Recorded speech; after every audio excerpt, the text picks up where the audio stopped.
좋은 수요일 아침입니다. 다 함께 찬송가 543장 함께 찬양하시겠습니다. 찬송가 543장입니다. 어려운 일 당할 때 나의 믿음 적으나 의지하는 내 주를 더욱 의지합니다. 세월 지나갈수록 의지할 것뿐일세. 무슨 일을 당해도 예수 의지합니다. 성령께서 내 마음 밝게 비춰주시니 인도하심 따라서 주만 의지합니다. 세월 지나갈수록 의지할 것뿐일세. 무슨 일을 당해도 예수 의지합니다. 밝을 때의 노래와 얻을 때의 기도로 위태할 때 도움을 주께 간구합니다. 세월 지나갈수록 의지할 것뿐일세. 무슨 일을 당해도 예수 의지합니다. 생명 있을 동안에 예수 의지합니다. 꾹 올라가도록 의지할 것뿐일세. 세월 지나갈수록 의지할 것뿐일세. 무슨 일을 당해도 예수 의지합니다.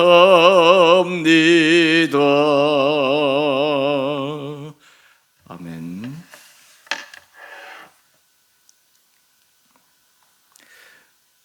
오늘 함께 묵상하실 말씀 히브리서 10장 26절에서 39절까지 말씀입니다. 우리가 진리를 아는 지식을 받은 후 짐짓 죄를 범한 즉 다시 속죄하는 제사가 없고 오직 무서운 마음으로 심판을 기다리는 것과 대적하는 자를 태울 맹렬한 불만이 있으리라. 모세의 법을 폐한 자도 두세 증인으로 말미암아 불쌍히 여김을 받지 못하고 죽었거든.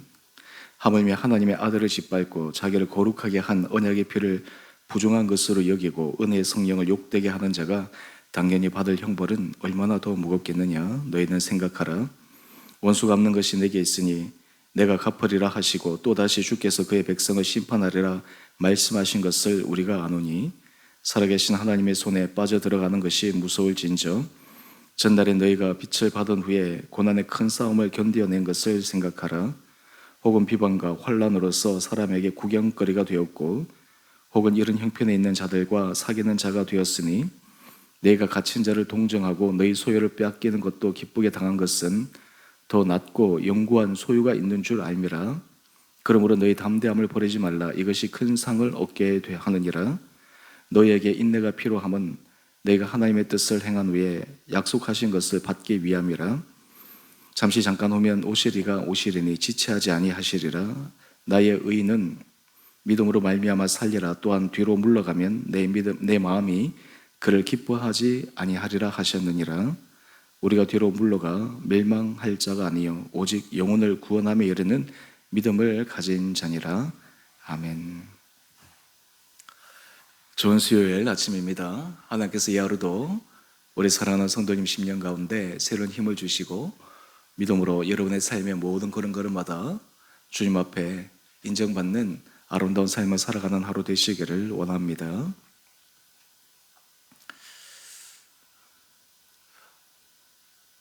우리가 예수 그리스도의 복음의 은혜를 알고 그 은혜를 따라 살아가는 것에 참 큰 기쁨과 만족이 있음을 압니다. 또한 동시에 우리가 복음의 은혜를 따라 진리로 우리의 삶을 늘 점검하고 진리 앞에서 살아간다라고 하는 것, 참 이것이 얼마나 쉽지 않은가 생각해 봅니다. 우리가 예수 그리스도를 알기 전, 또 하나님에 대한 말씀을 알기 전 우리 양심을 따라 그냥 세상의 법도를 따라 살아갈 때와 말씀을 알고 복음의 은혜를 알고 살아가는 우리의 삶에는 반드시 큰 차이가 있기 마련입니다. 왜냐하면 하나님께서 우리를 바라보는 중요한 기준이 일반적인 관습이나 상식이나 여러 가지 시대적 흐름이 아니라 말씀으로 우리가 의인인지 죄인인지 또 우리의 삶의 걸음걸음들이 정말 진리 안에 걸어가고 있는지를 면밀하게 판단하고 계시기 때문입니다. 신앙의 삶은 한번 우리가 예수를 영접하고 구원의 길로 들어간다 하더라도 우리에게는 늘 도전이 있기 마련입니다. 오늘 이 말씀을 통해서 어떻게 우리가 이 도전 앞에 굴복되지 않고 이겨 믿음으로 승리할 수 있는가를 함께 묵상하기를 원합니다. 우리 먼저 26절 말씀 한번 보십시다. 우리가 진리를 아는 지식을 받은 후 짐짓 죄를 범한 즉 다시 속죄하는 제사가 없고. 죄를 짓는 것 가운데 여러 가지 형태가 있을 수 있지만 만약에 알고 짓는 죄와 모르고 짓는 죄, 이런 기준으로 한번 나누어 본다면 내 마음속에 죄를 짓고 싶은 마음은 없는데 잘 몰라서 죄를 짓게 되는 경우가 종종 있습니다. 그에 반해서 분명히 죄인 줄 압니다. 잘못된 것인 줄 압니다. 내 양심에서도 나에게 말을 하고 또 내가 들은 바도 있고 또 신앙생활을 하다 보면 이것은 하나님께서 기뻐하시는 것이 아니다 라고 하는 분명한 마음의 울림이 있음에도 그 울림의 사인을 무시하고 죄를 짓게 되는 경우가 있습니다. 바로 이것이 고범죄입니다. 우리가 몰라서 짓는 죄도 문제이지만 알고 짓는 죄는 더 심각한 문제입니다. 세상에도 그렇지 않습니까? 내가 몰라서 이렇게 했습니다. 근데 사실 그것은 통하지 않죠.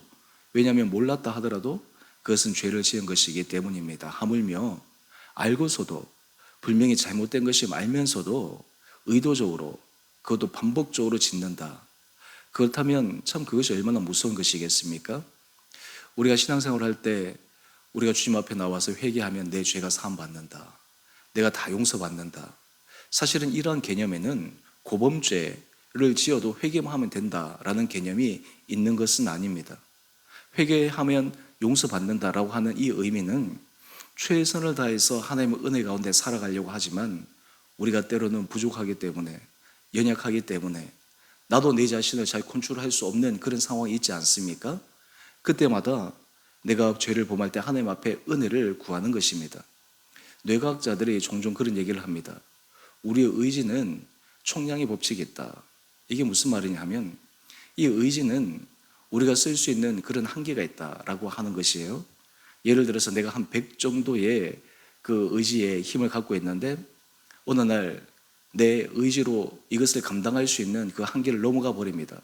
그러면 나도 모르는 사이에 내가 원래 정상적일 때 또 내가 힘이 있을 때 컨트롤할 수 있을 때는 내가 그것을 잘 감당하지만 할 수 없을 때 내가 큰 죄를 짓게 되는 경우가 있습니다.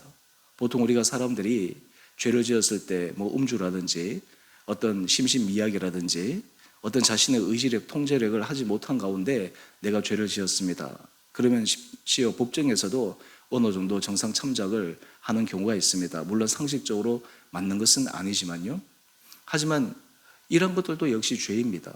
근데 하물며 알면서도 고의적으로 짓는다라고 하는 것이 얼마나 하나님 앞에서 참 의롭지 못한 행위인가. 또 하나 우리가 깊게 생각해 보아야 될 것이 있습니다. 우리가 이순이라고 하는 말을 압니다. 60을 가리켜서 이순이라고 얘기를 하죠. 이것은 꼭 어떤 나이의 흐름에 따라서 되기보다 거기에 중요한 개념이 있습니다. 어느 정도 일정한 훈련이 되고 어느 정도 잘 자신의 삶을 살아가게 되면 어느 일정한 나이가 되면 생각하는 바대로 하는 것이 모든 것이 순리를 따를 수 있고 마음에 먹은 것이 악한 것이 아니라 선한 것으로 따라가는 그러한 나이를 이야기를 합니다. 근데 참 이것이 얼마나 어려운가. 우리 스스로도 경험해 보지만 나이가 들어간다고 하더라도 우리가 아무리 훈련이 된다 하더라도 어느 순간 우리의 머릿속에 떠오르는 것이 항상 하나님 앞에서 옳은 것, 하나님께서 기뻐하시는 것만이 떠오르는 것은 아닙니다. 사실 그렇게 되어진다고 하는 것이 얼마나 어려운 일인가. 오늘 말씀 가운데 그렇기 때문에 우리가 해야 될 것이 있습니다.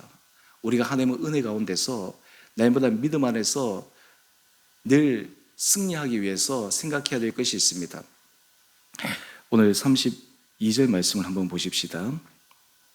전날에 너희가 빛을 받은 후에 고난의 큰 싸움을 견뎌낸 것을 생각하라. 지금 히브리서 기자가 보낸 당시 상황의 독자들은 여러 믿는 사람들이 핍박을 받는 그러한 상황이었습니다. 우리 현대 모습은 우리가 지금 예수 믿는 해서 핍박을 받는 실제적인 것은 없습니다. 우리 육체를 구속한다든지 우리의 재산에 어떤 불이익을 준다든지 사회적 활동하는 데 있어서 제한을 둔다든지 그리고 우리의 생존권에 심각한 문제를 제기한다든지 이러한 외적인 핍박이 없습니다. 그런데 더 심각한 상황 속에 우리가 있습니다. 그것이 무엇입니까? 우리가 예수를 믿고 살아가는데 현대 문화, 사람의 살아가는 방식 이런 것들 속에서 우리가 지켜내는 것이 참 어려운 그러한 상황 가운데 있습니다. 만약 우리가 이 복음 안에서 살아가는 이런 삶의 모습을 사람들이 칭찬해주고 인정해주고 참 나도 그렇게 살아가고 싶다라고 하는 시대적 분위기가 된다면 좋겠지만 우리가 예수 믿습니다, 복음 안에서 살아갑니다 라고 할 때 사람들이 우리를 바라보는 그 시선, 때로는 많은 사람들이 삶에 걸어가는 그런 모습과 비교해 볼 때 오히려 우리에게 정서적으로 때로는 문화적으로 우리의 마음을 어떤 의미에서 계속해서 도전받도록 만드는 그런 상황에 살고 있습니다. 심각한 것은 정말 핍박받는 그 상황에서는 이겨낼 수 있는데 이러한 상황에서 믿음을 지켜내는 것이 더 어려울 수가 있게 됩니다. 그래서 핍박받는 상황에서 이 성도들은 신앙의 결기를 보였습니다. 심지어는 목숨을 내어놓는 순교의 현장에서도 결코 믿음을 배반하지 않습니다. 그런데 요즘 이런 상황에서 많은 사람들이 믿음을 배반하는, 믿음을 떠난 사람들이 있습니다. 우리는 예수님의 제자 가운데 가룟 유다를 잘 압니다. 가룟 유다는 예수님을 팔고 배반한 사람이었죠. 뿐만 아니라 우리 배반이라는 것, 이런 것은 결코 좋지 못하다는 그런 개념을 갖고 있음에도 불구하고 우리가 실제로 배교 정도까지는 아니지만 말씀을 알면도 불구하고 의도적으로 그것을 따르지 않고 그것을 어기고 그리고 심지어는 반대되는 길로 가는 것, 이것은 바로 하나님 앞에서 은혜 받은 것을 잊어버리는 배은망덕한 그런 일들이 아닌가라는 생각을 해보게 됩니다. 오늘 그러할 때 우리가 하나님 앞에 구해야 될 중요한 것이 있습니다. 바로 우리 36절 말씀을 한번 보십시다. 너희에게 인내가 필요함은 너희가 하나님의 뜻을 행한 후에 약속하신 것을 받기 위함이라. 여러분, 성령의 열매 가운데 중요한 것 하나 인내입니다. 여러분, 우리가 주의 말씀을 지키고 주의 말씀 앞에 살아갈 때 한 번, 두 번은 할 수 있지만 지속적으로 반복적으로 때로 내가 손해되는 그 순간에서도 계속해서 해나가는 것을 우리는 시도하는 것이 쉽지 않다는 것을 압니다. 그런데 오늘 말씀합니다. 주의 말씀 앞에서 끝까지 걸어가기 위해서 인내가 필요하다. 말씀에 붙드는 것이 필요하다. 하나님 앞에 서 있는 것이 필요하다. 진실한 사람은 어떤 사람이 진실한 사람일까요? 진정성 있는 사람, 진실한 사람은 정말 그 마음에 품은 생각, 그 마음의 뜻한 바, 그리고 깨달은 바, 그것을 실제 삶의 자리에서 옮기는 사람입니다. 실제 삶의 자리에서 적용하고 실천해 가는 사람입니다. 저는 우리 주은혜 교회 성도님 한 분 한 분들이 믿음 안에서 정말 이런 인내 열매를 맺어가는 귀한 한 분 한 분들 되시기를 원합니다. 우리가 사람들과의 관계 속에서 실망스러운 부분은 이것입니다. 말을 들어보면 청산유수요. 말을 들어보면 정말 너무나 거룩하고 말을 들어보면 너무나 선한데 실제로 행동하는 것, 실제로 결정하는 것, 실제로 여러 가지 하는 모습들을 보게 되면 본인이 얘기하는 것과 정반대의 일들을 하는 경우가 있습니다. 그런 사람들을 볼 때마다 우리는 비논리적이다, 때로는 이중적이다, 위선적이다. 그런데 우리 스스로가 그런 길을 걸어갈 때가 얼마나 많은지 모른다라고 하는 것입니다. 오늘 이 아침 하나님께서 우리들에게 그런 은혜를 더하여 주시기를 원합니다. 특별히 우리가 이 인내함을 가질 때 필요한 마음의 자세가 있습니다. 38절 말씀을 한번 볼까요? 38절 말씀입니다. 나의 의인은 믿음으로 말미암아 살리라. 하박국 말씀이죠. 믿음으로 말미암아 사는 사람을 하나님께서 의인이라고 하십니다. 그 다음 말씀을 우리가 이어서 한번 보십시다. 또한 뒤로 물러가면 내 마음이 그를 기뻐하지 아니하리라.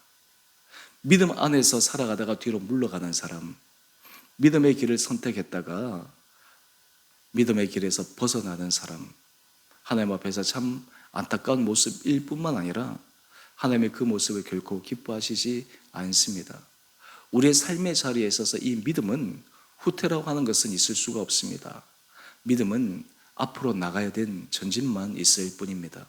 하나님께서 우리들에게 은혜를 주시고 하나님께서 우리들의 마음을 붙들어 주시고 계속해서 그렇게 하시는 이유는 우리가 믿음 아래서 인내함으로 최후의 승리자가 되기 위함입니다. 그래서 39절 말씀을 한번 볼까요?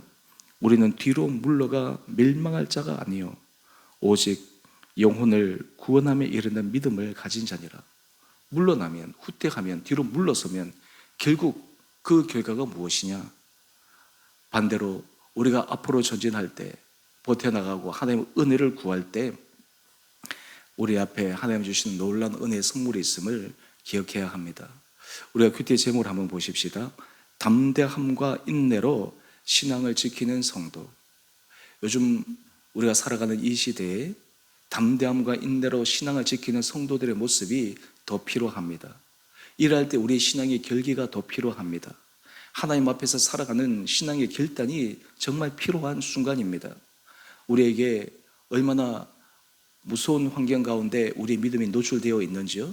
우리가 잠깐 방심하면 우리 마음이 믿음에서부터 멀어집니다. 우리가 잠깐만 한눈을 팔면 그냥 세상에서 세상 사람들이 살아가는 삶의 방식으로 우리가 끌려가기 마련입니다. 날마다 깨어있지 않고 날마다 말씀 앞에서 우리 자신을 점검하지 않으면 우리는 결코 믿음 안에서 살아갈 수 없는 존재임을 우리는 기억해야 합니다. 오늘 이 아침 우리가 말씀을 묵상할 때마다 하나님 앞에 그런 은혜를 구하는 귀한 이 하루하루가 되시기를 원합니다. 여러분 인생에 있어서 하나님이 가장 기뻐하시는 삶은 어떤 모습일까요? 어제보다 오늘, 오늘보다 내일 우리의 모습이 조금씩 때로는 우리가 조금 후퇴가 있다 하더라도 다시 1보 후퇴가 있으면 2보 전진이 있는, 그러면 믿음의 길을 끝까지 걸어가는 사람이 하나님께서 기뻐하시는 사람이 아닐까 생각해 봅니다. 오늘 여러분의 삶의 자리에서도 하나님께서 이런 믿음으로 여러분들이 승리할 수 있게 되기를 주님은 기대하십니다. 오늘 우리들은 많이 변명거리만 찾습니다. 때로는 이런저러한 하나님 앞에서 합력할 명분만 찾습니다. 그런데 하나님은 우리에게 말씀하십니다. 더 이상 변명하고 합리화할 명분을 찾지 말고 정말 정직하고 진실하게 주의 말씀 앞에서 말씀에 순종하고 어린아이 같은 순전한 마음으로 걸어가라. 오늘 그런 믿음으로 우리가 담대하게 이 세상을 이겨나가는 우리 귀한 성도님 한 분 한 분들 되시기를 원합니다. 우리 마지막 35절 말씀입니다. 그러므로 너희 담대함을 버리지 말라. 이것이 큰 상을 얻게 하느니라. 믿음 앞에서 담대함으로 이 길을 걸어갈 때 하나님께서 우리들 한 분 한 분들에게 허락하시는 큰 상, 우리가 이 땅에서 뿐만 아니라 또한 주님 앞에 서서 받을 그 상을 기대하며 오늘 믿음의 승리를 이루어가는 귀하고 복된 하루 되시기를 주님의 이름으로 축원드립니다. 함께 기도하겠습니다. 사랑의 주님, 참으로 감사합니다. 오늘 이 아침 히브리서 말씀을 묵상하면서 우리의 삶이 믿음 안에서 후퇴함 없이 날마다 믿음의 전진을 하고 있는지를 점검해 봅니다. 우리 사랑하는 성도들, 우리의 신앙이 믿음이 좌나 우나 치우치지 않게 하여 주시고 날마다 주 앞에서 인정받는 칭찬받는 믿음의 길을 걸어가는 귀하고 복된 성도들 되게 하여 주시옵소서. 때로는 믿음의 길에서 뒤로 물러가고 싶고 아니하고 싶고 때로는 정말 우리 마음이 나태해지고 싶은 그 순간 다시 한번 우리가 마음을 다잡고 믿음 앞에서 결단함에 가게 하여 주셔서 그러므로 하나님께서 정말 찾으시는 그 귀한 한 사람 한 사람들이 우리 사랑하는 성도들의 삶이 되게 하여 주셔서 가정에 살고 하나님께서 역사하시는 일터의 놀라운 은혜 축복을 경험하며 무엇보다 우리 주원의 교회가 하나님께서 사용하시는 거룩한 교회 공동체임을 우리 온 사랑하는 성도들을 통해 드러내 밝힐 수 있는 거룩한 교회 되게 하여 주시옵소서. 우리 교회를 위해 늘 주를 위해서 기도하는 자들의 수들이 많아지게 하여 주시옵시고 주님 앞에 진실로 주님 앞에 정직함으로 날마다 하나님 앞에 믿음의 길을 걸어가 한 사람 한 사람이 칭찬받는 모습으로 서로가 서로에게 도전이 되고 또한 그 모습을 통해 우리 주변에 믿음이 없는 자들에게 믿음의 도전을 줄 뿐만 아니라 우리가 예수 안에 살아가는 것이 참된 인생의 복이요 참된 인생의 구원의 길이라고 하는 것을 담대히 증거할 수 있는 거룩한 교회 공동체 되게 하여 주시옵소서. 주님, 이 나라와 이 민족을 긍휼히 여겨주시고 수많은 우리의 믿음의 선배들 또 우리가 앞서간 사람들의 헌신과 수고와 희생과 땀으로 또한 하나님이 주신 놀라운 은혜로 지금까지 왔는데 하나님 여러 가지 힘들고 어려운 이 위기 순간들을 잘 이겨내게 하여 주시고 나라의 위정자들과 정치 지도자들 그들에게 정말 하나님을 두려워하는 마음 그들에게 정말 진리 앞에 정직하게 설 수 있는 마음 그러므로 온 국민들의 마음을 하나로 모아 이 상황을 잘 이겨 우리나라가 계속해서 세계의 주의 복음을 전하는 선교 국가뿐만 아니라 정말 하나님의 살아계심을 드러내는 데 쓰임받는 복된 나라 되게 하여 주시옵소서. 하나님께서 곳곳에 세운 주의 모아는 교회들이 진리의 사수자가 되게 하여 주시옵시고 그로 인해서 정말 이 땅 가운데 교회가 유일한 소망임을 온전히 드러내는 거룩한 공동체들로 주님께서 곳곳에 세워 주옵소서. 오늘 저녁에 드리는 수요 예배 또 구역장 성경 공부 우리 모든 구역 모임 가운데 주 성령께서 친히 함께하여 주시기를 우리의 사랑하신 예수님 이름으로 감사 기도 드리옵나이다. 아멘. 하늘에 계신 우리 아버지, 아버지의 이름을 거룩하게 하시며 아버지 나라가 오게 하시며 아버지의 뜻이 하늘에서와 같이 땅에서도 이루어지게 하소서. 오늘 우리에게 일용할 양식을 주시고 우리가 우리에게 잘못한 사람을 용서하여 준 것 같이 우리의 죄를 용서하여 주시고 우리의 시험에 빠지지 않게 하시고 악에서 구하소서. 나라와 권능과 영광이 영원히 아버지의 것입니다. 아멘. 오늘도 믿음으로 승리하시는 복된 하루 되시기를 바랍니다.